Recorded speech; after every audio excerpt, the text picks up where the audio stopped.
I just saw you, and I had to come over and say, I thought you looked really nice. And do you see the way I did that? I paced it a little bit. I didn't just say, hey, excuse me, I just saw you and I had to come over. I thought you looked really nice. The way you start off the conversation, the way your vibe is what her vibe is. Her vibe is a reflection of your vibe. You control, as a masculine person, you control, and whether you like it or not, you've got to sort of dominate the vibe. You could be the ponsiest spiv from Chelsea or the ponsiest,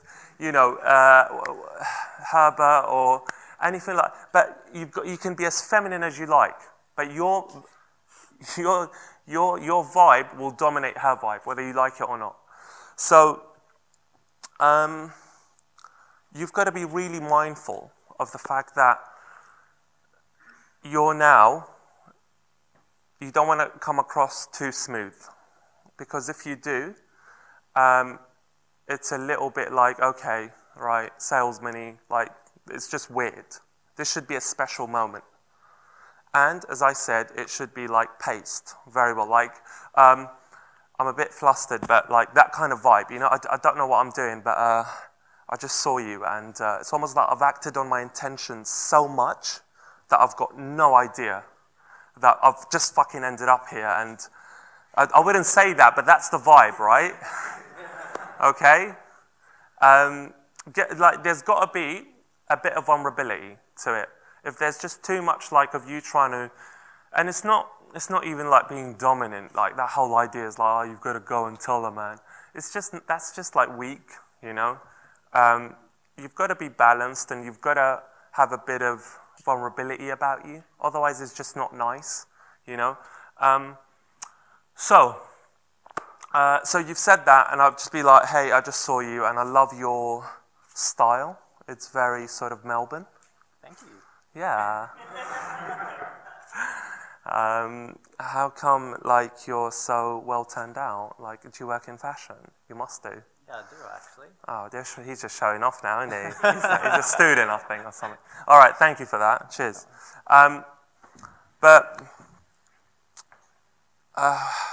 Yeah, it's really important that you keep the observational statement sweet as well. As I said, uncomplicated. Just very sort of like, just say, the sweetest thing is to kind of just, it comes across like you've just said what you've seen. Because that's just no pressure. It's kind of like she doesn't feel under attack. Like, yeah, like the more complicated it is, you could say, it reminds me of like later on, it can be a bit more complicated. You could be like, it reminds me like of an actress who's playing some, I don't know, some crazy lead in the theater at the moment. That's fine, but a little bit later, a minute later, after you've done the simple stuff, you know, otherwise it's just not normal to just go in there with like line after line and it's just pressurized and it'll put her off. Right, assumption stacking. This is when you kind of, as I said, I did a bit there. You kind of, you know, if she's wearing a crazy floral dress, you could say, this, like, I don't know, this, you could actually be, you know, playing at one of the theaters, doing some, I don't know, Wizard of the Oz type character. I don't know, what are you? It's just going along with the story with what you've noticed. And it's nothing, you don't have to be too witty. Just, you know, be interesting with what you're saying, really. That's all it is.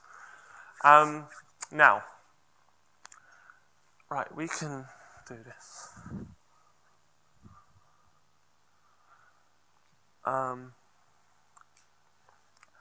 You see the pink lines and you see the white lines, right? I don't mean the outer bits. I don't mean the whirlwind thing. I mean the shocking thing. So the white bits are you. That's your investment, your energy, everything you're putting into that moment, right? Now in the beginning, she's inputting nothing. You're inputting everything, right? So you've got... but then you see what happens. After observational statement, usually, is when they start sort of getting into it. If you've done a good approach, if your eye contact's on, and if everything is, you know, like you've stood right in front of her and you've locked her in, then you are in terms of her responding. She will respond. She can't help but respond. So, and especially with if she's responding, then her response will just come bigger and bigger. Especially like I've noticed with just yesterday, I was just out for the first time properly, and I've noticed Aussie girls love a bit of banter, and most Western European women do. You might, if you're in Eastern Europe for whatever reason, it is a slightly different game because you shouldn't expect so much investment from them. They'll stand there and give you nothing for 2 minutes sometimes, Russian-type women. But it's still on. Her body language is saying, I like you because I'm stood here, although I should walk off.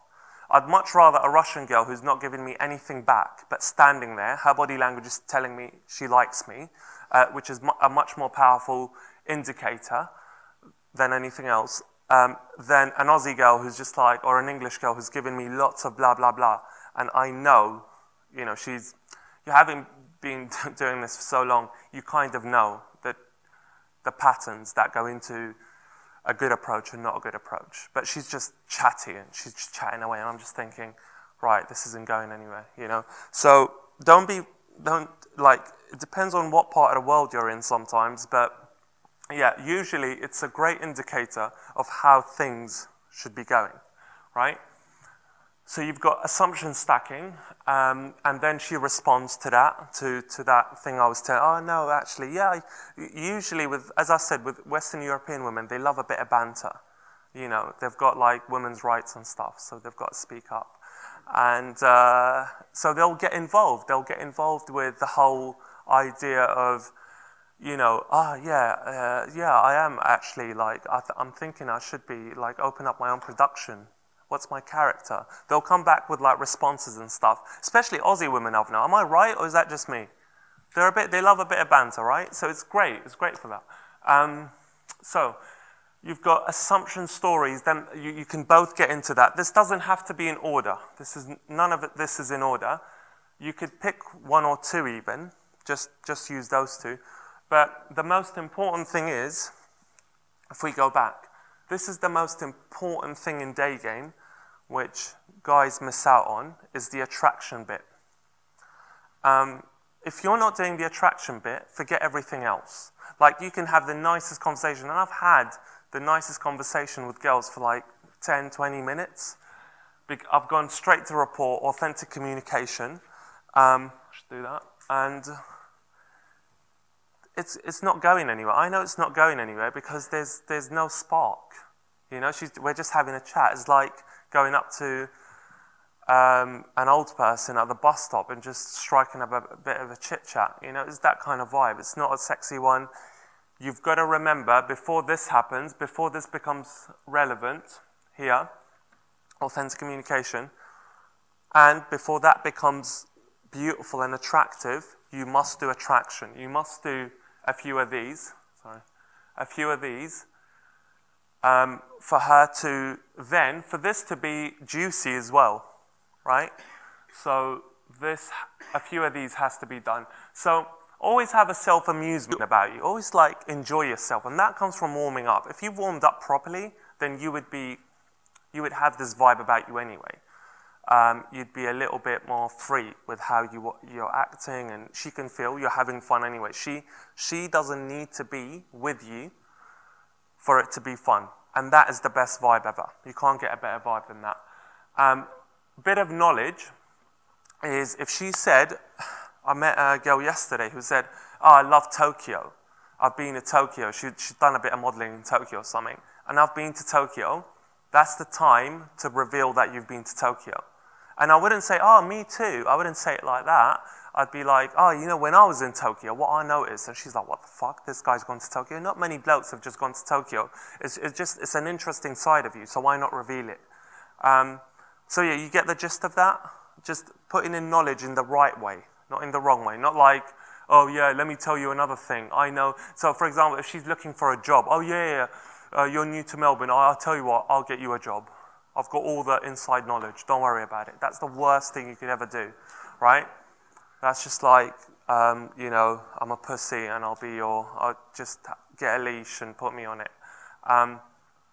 That you don't want that. What you want is like little nuggets of I've had a beautiful life, you know.